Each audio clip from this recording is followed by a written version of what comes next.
बहुत पुरानी बात है। एक बहुत सुंदर नगरी के सामने दो भिक्षु अपने गुरुजी के साथ भिक्षा मांगते हुए गुजर रहे थे। तभी गुरुजी की नजर उस सुंदर नगरी पर पड़ी।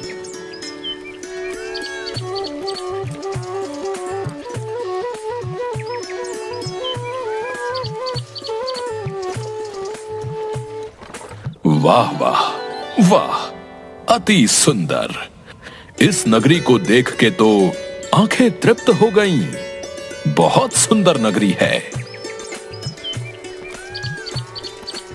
हाँ गुरुजी, बिल्कुल सही कहा। बहुत सुंदर नगरी है।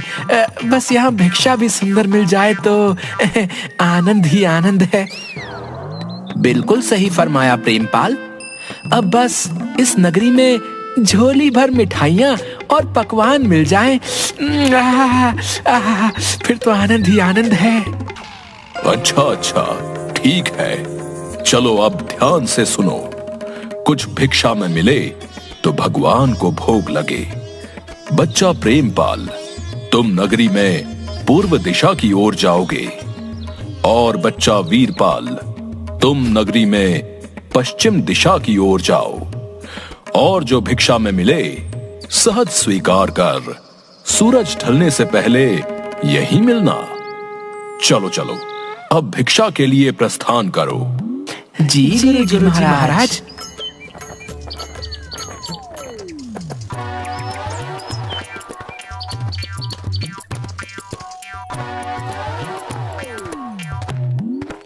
अरे वाह, चलो कोई तो दिखा। ऐसा करता हूँ, एक बार राशन का दाम पूछता हूँ। अगर सस्ता हुआ तो थोड़ा ले चलूंगा अपने साथ। गुरुजी महाराज बड़े प्रसन्न होंगे। क्यों बनिए, आटे का क्या भाव है? अरे अरे बाबा जी, प्रणाम बाबा जी। टके सेर बाबा जी। और चावल? वो भी टके सेर। और चीनी? चीनी क्या भाव दी? टके सेर। सब टके सेर? ये सब सच है क्या? एक बार दूसरी दुकान में पूछ कर देखता हूँ, उधर का क्या हाल है।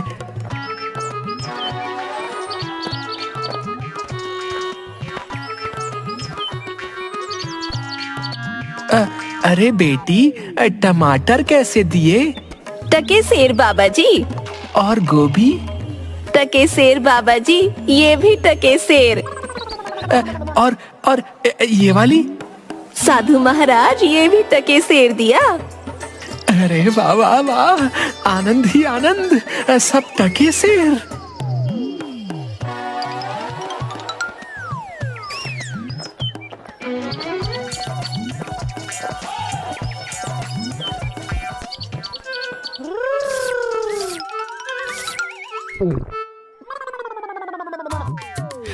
ओ भाई हलवाई, मिठाई किस भाव देते हो? कौन हो? किस देश से आए हो? टके शहर की नगरी में क्या सोच के आए हो? कविता, तो हम कहाँ कम हैं, ये लीजिए। हम कहाँ से आएंगे भाई, अपना ना कोई घर ना कोई ठिकाना, जिधर शरण मिली उधर रात कटे, यही हम साधुओं का ठिकाना। अब जरा अपनी स्वादिष्ट मिठाई का मोल तो बताना। टके शहर बाबा, टके शहर, जो चाहो वो पाओ, मूल्य रहेगा टके शहर। ये क्या कहते हो हलवाई? सब टके सेर? सारी मिठाई टके सेर? वाह भाई वाह, नाम क्या है इस टके सेर की नगरी का हलवाई? बाबा अंधेर नगरी। वाह वाह भाई, अंधेर नगरी, चौपट राजा, टके सेर भाजी, टके सेर खाजा। तो बाबा कुछ लेना हो तो बताइएगा, क्या बंधवाऊं आपके लिए? बच्चा, मांगकर 5 पैसे लाया हूँ, सबकी मिठाई कर दो। हाँ,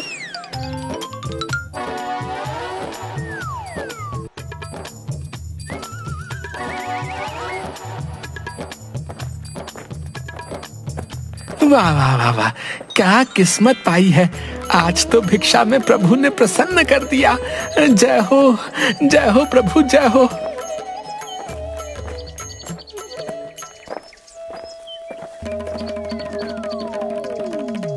बच्चा वीरपाल, क्या भिक्षा लाए? गठरी तो बहुत भारी मालूम होती है। गुरुजी महाराज, 5 पैसे भिक्षा में मिले थे, उसी से गठरी भर मिठाई लाया हूँ। अरे बच्चा, 5 पैसे में गठरी भर मिठाई? ये कौन सी नगरी है? अंधेर नगरी, चौपट राजा, टके शेर भाजी, टके शेर खाजा। अरे राम राम राम राम, राम बचाए लाखों पाए। बच्चा, ऐसी नगरी में तो एक क्षण बिताना भी हमारे लिए उचित नहीं, जहां टके शेर भाजी और टके शेर खाजा बिकता है। गुरुजी, ऐसा तो संसार भर में कोई देश नहीं है जहां 2 पैसे पास रहने से मजे से पेट भरता है। मैं तो इस नगरी को छोड़कर नहीं जाऊंगा। हाँ, देख बच्चा, पीछे पछताएगा। मैं तो इस नगरी में एक पल भी नहीं रहूंगा। देख, मेरी बात मान, पीछे पछताएगा।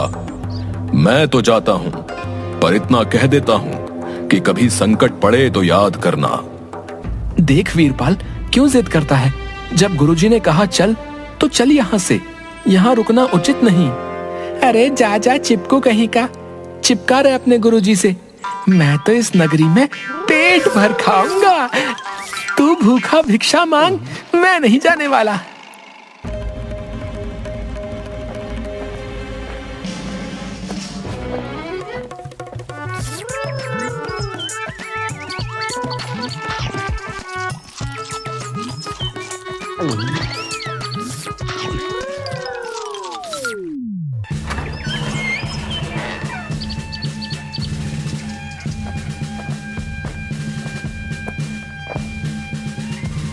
ना ना, रोना नहीं, चुप हो जाओ। बताओ बताओ, क्यों रो रहे हो? महाराज, कल्लू बनिए की दीवार गिर पड़ी, सो मेरी बकरी उसके नीचे दब के मर गई। दुहाई है महाराज, न्याय हो। बहुत बुरा हुआ। हाँ, तो फिर जाओ, उस कल्लू बनिए को पकड़ कर लाओ। क्यों बनिए, ये कैसी दीवार बनवाई थी जो इसकी बकरी दबकर मर गई? बता। महाराज, मेरा कुछ दोष नहीं, कारीगर ने ऐसी दीवार बनाई कि गिर पड़ी, इसमें मेरा कुछ दोष नहीं। ये तो बेकसूर है, छोड़ दो इसे और कारीगर को पकड़ कर लाओ। हाँ, सारा किया धरा उसी का है। क्यों कारीगर, इसकी बकरी क्यों मर गई? महाराज, मेरा कोई कसूर नहीं, चूने वाले ने चूना ही ऐसा खराब बनाया कि दीवार गिर पड़ी। अच्छा, तो ये बात है। खैर, उस चूने वाले को बुलाओ। क्यों चूने वाले, तुमने कारीगर को खराब चूना क्यों दिया?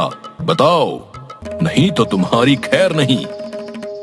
महाराज, मेरा कुछ दोष नहीं, भिश्ती ने चूने में पानी ज्यादा डाल दिया, इसलिए चूना कमजोर हो गया होगा। हाँ। अच्छा, अब समझ आई बात। उस भिश्ती को लाओ हमारे सामने।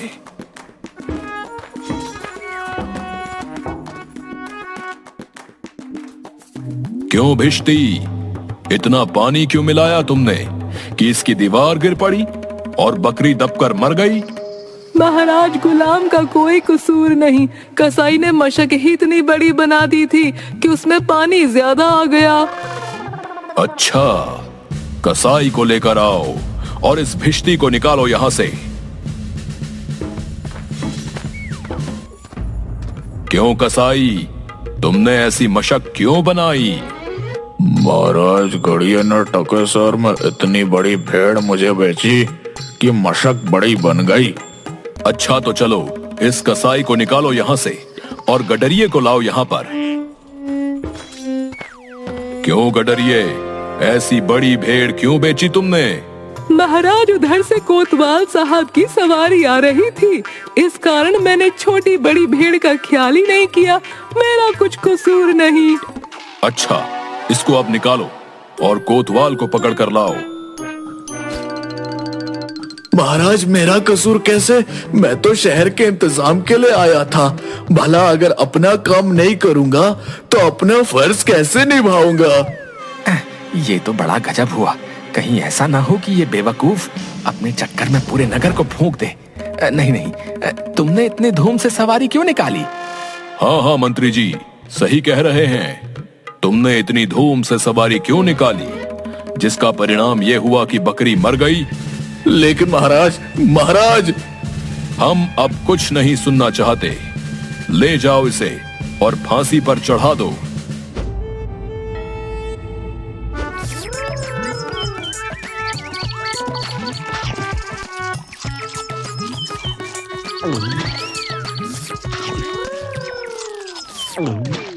गुरुजी भी ना मुझे इस खूबसूरत नगरी से जाने को बोल रहे थे। मानता हूँ कि नगरी कुछ कारणों के लिए अच्छी नहीं, लेकिन मुझ साधु का क्या? मुझे तो खाने को चाहिए और आराम करने को।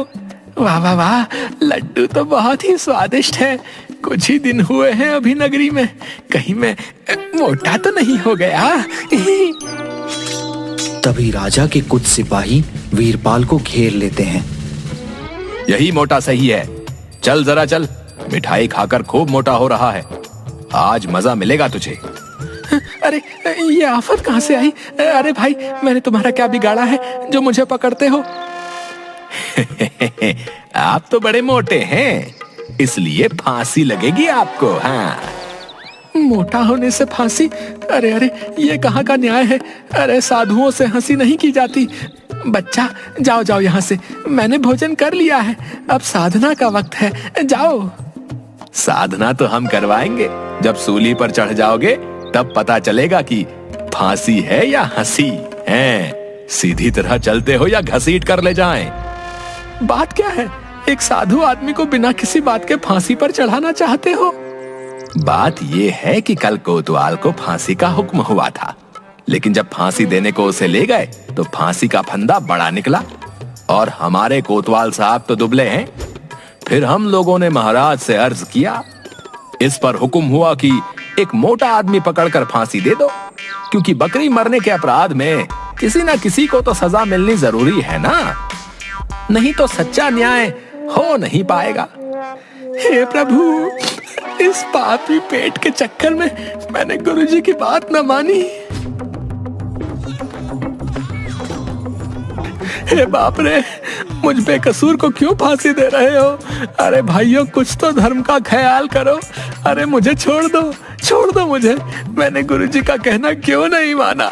उसी का फल है। गुरुजी कहाँ हो? गुरुजी, मुझे अभी नहीं मरना गुरुजी।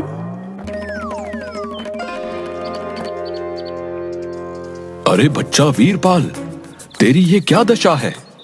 गुरुजी, दीवार के नीचे बकरी दब गई, जिसके लिए मुझे फांसी दी जा रही है। गुरुजी, बचाइए मुझे गुरुजी। अरे बच्चा, अरे मैंने तो तुझसे पहले ही कहा था, ऐसे नगर में रहना ठीक नहीं, लेकिन तूने मेरी बात नहीं मानी। मैंने आपका कहा नहीं माना, उसी का फल मिल रहा है मुझे। बचाइए गुरुजी, बचाइए। देख बच्चा, डर मत। सुनो सब, मुझे अपने शिष्य को अंतिम उपदेश देना है। तुम लोग जरा किनारे हो जाओ। इसके बाद तुम जो कर रहे थे वो कर लेना। अब हटो पीछे।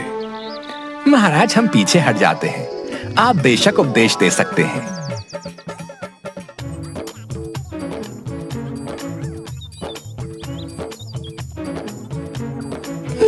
तब तो गुरुजी, हम अभी फांसी पर चढ़ेंगे। अरे नहीं बच्चा, हमने इतना समझाया नहीं मानता।